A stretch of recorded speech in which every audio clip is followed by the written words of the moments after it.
Felicitation mureka kubona uheruka gukora na mariage nziza cyane mbwa ntihigeze ntumira ariko ntaco bitwaye tu byabaye surprise ariko niyo narinzi havuye turakora ka mariage kameze neza ariko hariho na true story ivuga yuko ivyashikiye Camamare na bavyigeze gushikira urumwe mu bagize mariage nyine bigoranye abavyeyi bataje bavyanse ariko nyine bwa bupambanyi bwa baravuga ati reka jewe ndabatemo tu hakindi kazi mu kuba twamaze kwikundanira ubivuze iki muri rusange kuri ivyo navyo ngo ufise umwana ukabona umuntu w'imishatsi araje ngaho kirara mahereni cyo gutongoreza umwana usanga abasara usanga bigoye tu nyine bavyeyi turabatahura ko bimeze tu ariko ikintu bakwiye kumenya kwirya umuntu waba umurimyi ndakaba umudandaza umufonctionnaire tu na twebwe tubifata nk'akazi kuko biradutunze imana. Mariage urayikoze abavyeyi badahari? Ya ndayikora kandi iragenda neza. Niyo cavuga ijambo n'abahe? Ntivyari vyoroshe ariko vyarabaye. Kubera urazi ko kera kugira ngo umuntu agire mariage wazubona bagukwegera bakuzanira ntiwabuzi niyavuye ariko no munsi umuntu turi muri demokarasi turafise kugira ico bita choix.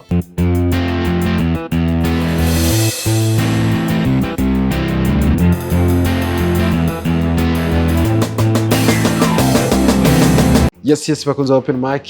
My name is Patrick ndi kumwe n'umuririmbyi Tyga from Carus. DJ akomeye cyane akaba ari n'umuririmbyi. Ushitse Carus nashika kwakira. Ari mu bategura ibiteramo byinshi cyane z'abagenzi biwe. Numva n'igihe duherutse yari yatwakiriye. Byari bimeze neza cyane ndakora mu kitu. Mare cyane. Bimeze neza. Yes, ndakubona tu. So ni song ariko gusohora imeze neza ayisoreye Carus clip video no musi muri Carus canke ikindi kibano cari wanyu bimeze gute muri rusange? Bimeze fresh kiretse kuririmbira mu interieur usanga bigoye cyane. Abantu batavyakira neza. Tabibona nk'akazi.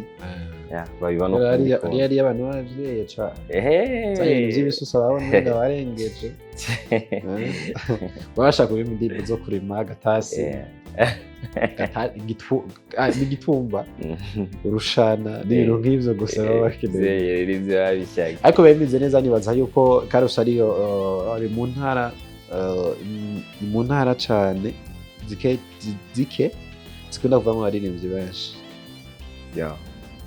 from Carus urumva banani wabo ushaka imwe na zakayanze uko ariko na Carus turi benshi cyane abaririmbyi benshi ndabazi cyane abavayo abaririmbyi benshi cyane kandi dutwika mumeze neza cyane tuza muba muri sawa so ni ya vision ufise uvuga ati ndiko ndarimba Carus ariko nubwo batabitahura nibuja nzohashika imana impeza bwino Burundi ntabufate office vision mwize gute muri rusange DJ Fisi niyo kuvana umuziki interieur tuzana ha muri town urabona n'indasi yacu mbayise ngo ni bija flavor ariko tukiri ruguru biragoye kubona bacha cubibona basinga abadabona bakiribona bacha ngo Birimani boy kubera bari ruguru umva je vision yanje no kuzovana umuziki ruguru nkafasha n'abandi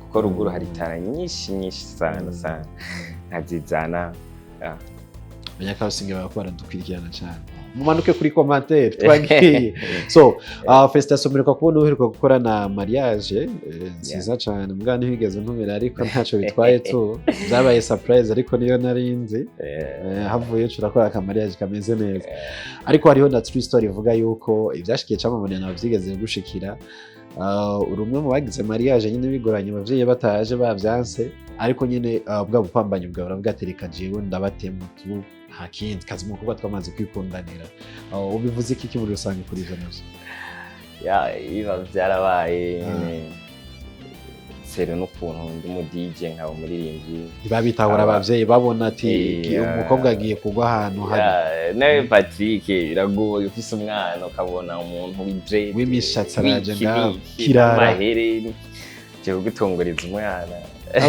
usanga abasara usanga bigoye tu nyine bavyeyi turabatahura ko bimeze tu ariko ikintu bakwiye kumenya kwirya umuntu waba umurimyi ndakaba umudandaza umufonctionnaire na twebwe tubifata nk'akazi kuko biradutunze man. mariage urayikoze abavyeyi badahari? Ya ndayikora kandi iragenda neza. niyo cavugirwa ijambo n'abahe? ntivyari vyoroshe ariko vyarabaye. umwana yavuga ati umva baza bataza jewe narabikundiye DJ Tyga uravyumva ivyo bintu vy'amadress ni wisize ko navyo ndabitahura umwana ubu urasize mu nzu ni kaye kajambo bwira abavyeyi bakimeze uko kubera urazi ko kera kugira ngo umuntu agire mariage wazubona bagukwegera bakuzanira ntiwabuzi niyavuye ariko uno munsi umuntu turi muri demokarasi turafise kugira ico bita shwa. Aha ni kaye kajambo nobabwira abavyeyi bakwiye kumenya yuko ubu tutari muri ya myaka ya kera. Ubu ibintu vyarahindutse, ubu turi muri modernisation uko navyita. Barakwiye kuzijya mind ngo umuntu ntimusangiye idini, umuntu ntimusangiye imico, ujya akora ibi jewe nshaka ko umukobwa wanje cyangwa umuhungu wanje azobana n'umuntu akora aha iki n'iki. C'est vrai umuvyeyi wese bayifuriza akazoza keza umwana wiwe, ariko hariho shwa, hariho umutima ukunda. Uwo mutima uwo muvyeyi afise siwo n'umuntu n'uwundi muntu aba afise. Hariho shwa kandi uno munsi birashobora kuba bimeze fo, ejo bikamera neza, kirakuba wizera ja. So ni kajambo bwira abakunzi ba muri rusange from Karusi n'abandi begereye nkaho ntatwebwe nyine no wadutayemo cyane wongere tubwira platform za YouTube kugira ngo tubandanye tugirwa na kasonka kameze neza. Ya kintu nobwira abakunzi arase management kwanza. Ya ndase management buko bayita ibuko inkingi business company. Ibuko ni iguma yadutayemo n'ibintu byo kwambara neza hariya byakora iki. Ya ikintu rero nobabwira abakunzi banje n'ukuri banshigikire cyane. Ndashaka aho natanguriye kwahindura, kwigiza imbere, gutera imbere cyane. Aho tugeze tugume twagura akarere kama nkabasaba nyene kuzabara dukurikirana ku mbuga zacu nyene zose. Icyo kintu numva no wasaba cyane. Cool. Reka dushimire abakunzi b'ikiganiro Open Mic, twonga tunashimira n'abakunzi biwacu ari Carson nasinze ari abantu bo mutima cyane bakunda ikiganiro cya Open Mic. Cancane kuri centre na hariya habore ndani. Cancane wa muziye mu manager cyane. Bagaye. Yitwa Mbagaye. Ushishikarisha kukaza Mbagaye cyamukorera ni wategura iteramo cyane. Anafite n'amastage ameze neza. No gutumirije kugira indi event. Mbagaye tuzobatumira cyane. So ndabona na logo ya Rich Fashion yo twambika mu biganiro bya Open Mic twonga nawe tunamushimira ni mutiriste ameze neza cyane. Asante sana musaza.